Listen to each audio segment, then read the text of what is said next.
बोलिए श्री सद्गुरुदेव की जय, संत समाज की जय, भक्ति समाज की जय। कबीर नामं परमं पुनीतं, युगे युगे स्वामी हरन्ते दुःखं, दातार मुक्तं पुरुषं पुराणो, चरणारविंदं सततं नमामि, चरणारविंदं सततं नमामि। बोलिए श्री सद्गुरुदेव की जय। विश्व वंदनीय संत सम्राट गुरु कबीर देव मेरे हृदय मंदिर के आराध वैरागमान पारकनिष्ठ पूजनीय सदगुरु श्री स्वर्णदेव, मेरे हृदय मंदिर के आराध पूजनीय श्री सदगुरुदेव, शक्त वक्त के स्रोत माता बहन भाइयों, माँ वसुंधरा की गोद में खेलते हुए होनार नन्हे मुन्ने प्यारे बच्चियों, देखो मनुष्य जन्म मिला है कर्मों के आधार से मिला है। अच्छे कर्म करे हैं तब मनुष्य का जन्म मिलता है।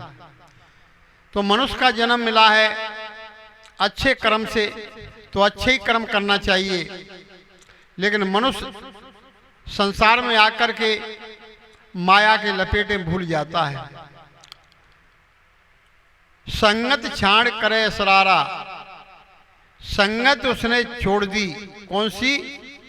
जो सत्य की सत्संग जिसे कहते हैं, संतों का साथ, सद्विचार उसने छोड़ दी और कुमार्ग पर पहुंच गया। वैसे तो कहा तो ये है कि जात कुमार्ग मार्ग लावे। जो आदमी कुमार्ग पर जा रहा है उसे मार्ग पर लाने की आवश्यकता है और मार्ग पर उसे लग जाने की आवश्यकता है। लेकिन कहाँ है? सद्गुणों को छोड़ करके, सत्य को छोड़ करके कुमार्ग पर चला जाता है। तो संसार में लोग कुमार्ग पर जा रहे हैं तो उनका जीवन रोते रोते ही जाता है, लेकिन सफलता नहीं मिल पाती है। सफलता क्यों नहीं मिल पाती है? जो आदमी जंगल में फंस जाता है वहां रास्ता मिलता ही नहीं। तो आरण्य जो है जंगल, तो जंगल जब वन में आदमी भटक जाता है तो कोई रास्ता नहीं मिलती है, तो अब इतास हो जाता है, प्यास भी लगी है और कुछ होने वाला नहीं, पानी वहां कौन पिला सकता है, आदमी भटक जाता है। इसी प्रकार से संसार में पैसा कमाते कमाते लेकिन अपने आप को भूल जाता है, भूखा मरता है, प्यासा मरता है, लेकिन पैसा पैसा करता करता और मर जाता है। जोड़ते जोड़ते रखता रहता है कि एक पीढ़ी, दूसरी पीढ़ी, तीसरी पीढ़ी, चौथी पीढ़ी, लेकिन अपना पता नहीं कि मैं कौन सी पीढ़ी में खत्म हो रहा हूं। अरे 7 पीढ़ी तक थोड़ी चलोगे, ज्यादा ज्यादा मनुष्य की आयु है 100-125 तक, लेकिन फिर भी आदमी अपने भटक जाता है, लेकिन अपने बुढ़ापे में भी भूल जाता है। लेकिन सवेरे का भूला शाम तक आ जाता है, उसे भूला नहीं कहा जाता है। चौथेपन को संभाल लेता है, फिर भी तो बढ़िया है, लेकिन आदमी नहीं। हम चाई माई मही कमई उसी जगह पर रहते हैं और रोते रहते हैं। लेकिन सदगुरु कबीर साहब के बड़े मंत्र हैं। उनने कहा है संसार में लोग भटकते हैं, जारो जग का नेहरा मन बोरा हो, जामे शोक संताप समझ मन बोरा हो।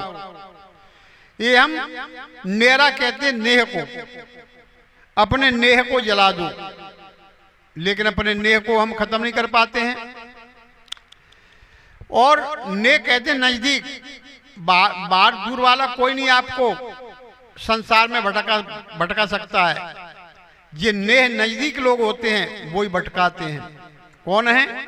पत्नी है, पति है, बाप है, बेटा है, माँ है, बहन है और सगे संबंधी हैं, रिश्तेदार हैं, यही नजदीक तो हैं। इन्हीं की याद में आदमी मरता है।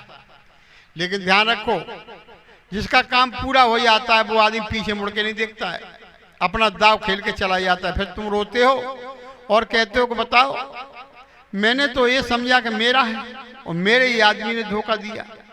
अब फूट फूट के रोते हो, वो ये मेरे नहीं, ये आपके दुश्मन है।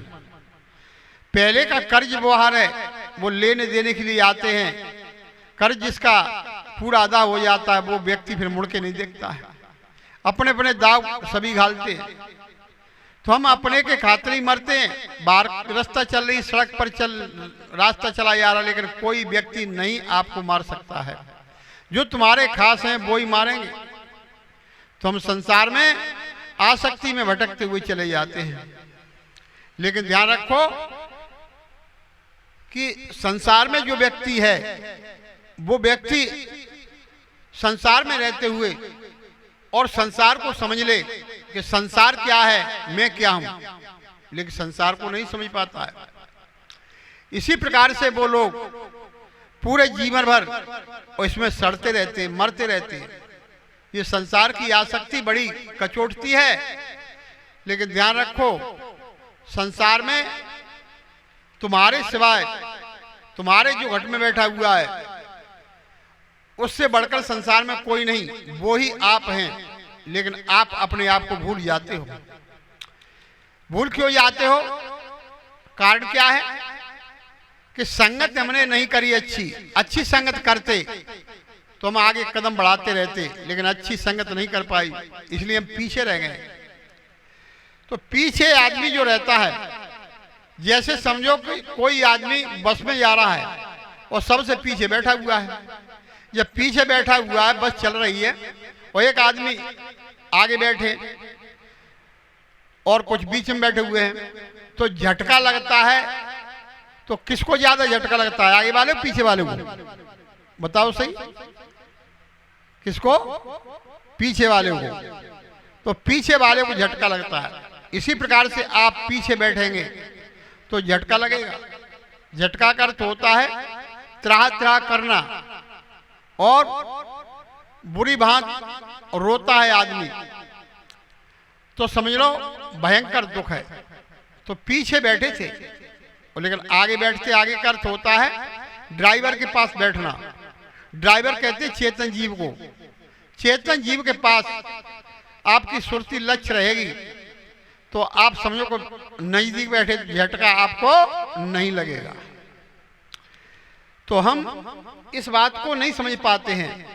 और ऐसी बात संसार में सदगुरु के सानिध्य में मिलती है, और सदगुरु जोहरी होते हैं, लखाने वाले होते हैं। तो हम संसार में अपनी आसक्ति के माध्यम से ही संसार में फंस जाते हैं कि आप ही बड़ी आप पर गर्बंदा और झूठा मोह काल का फंदा। काल के फंदे में काल के जाल में मनुष्य चला जाता है। तो इसी प्रकार से हम सोचें वास्तव में काल के जाल पर को मेंट करके वो अपने नजदीक बैठेंगे तभी हमको शांति मिलेगी, और नजदीक नहीं मिले बैठेंगे तो शांति नहीं मिलेगी। तो हम सोचें कि वास्तव में संसार में क्या है। देखो सूरत हमारी कहाँ होनी चाहिए? अरे सूरत मेरी साहे बसे अटकी रे, सूरत मेरी साहे बसो अटकी। अरे ज्ञानवान हृदय में लागो, ज्ञानवान हृदय में लागो। अरे प्रेम प्रेम डोरी झटकी, सूरत मेरी साहेब तेरे अटकी रे, सूरतिया साहेब ते अटकी। अरे साधु चलत है अपनी चाल पे, हाँ साधु चलत है अपनी चाल पे। जग जाने उलटी, सूरत मेरी साहेब तेरे अटकी रे, सूरत मेरी साहेब ते अटकी। अरे आवागमन की संशय मिट गई, अरे आवागमन की संशय मिट गई।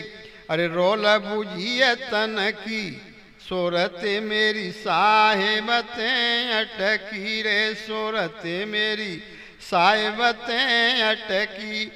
अरे पाप मटकिया धरी शीस पे, अरे पाप मटकिया धरी शीस पे ओ घट जाए पटकी सूरत मेरी साहेब तेरे अटकी रे सूरत मेरी साहेब तेरे अटकी।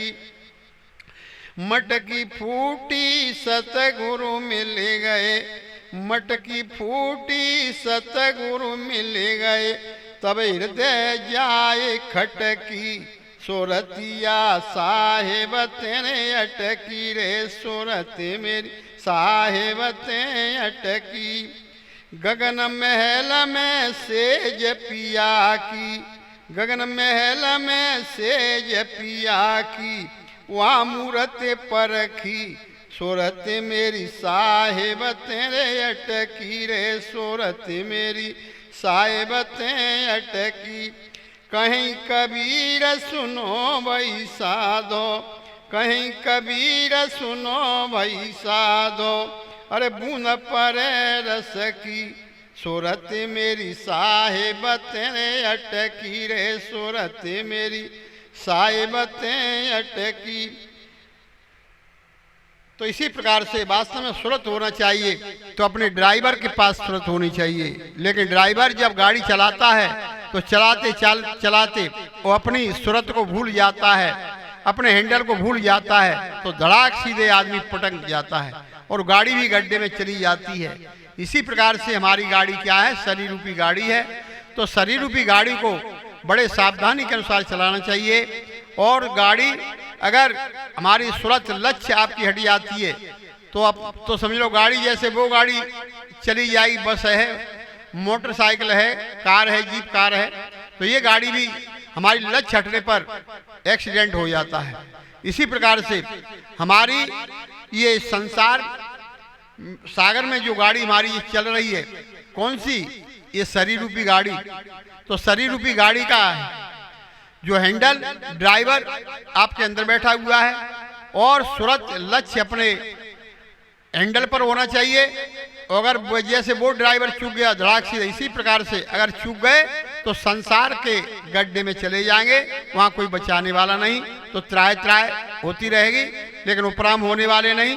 संसार की आसक्तियों में फिर भुजते रहोगे सड़ते रहोगे। इसी प्रकार से अपने पास ही सूरत होना चाहिए लक्ष्य अपने आप पर ही होना चाहिए तो समझ लो कि हमारा हैंडल सदा रहेगा और संसार सागर से पार हो जाएंगे।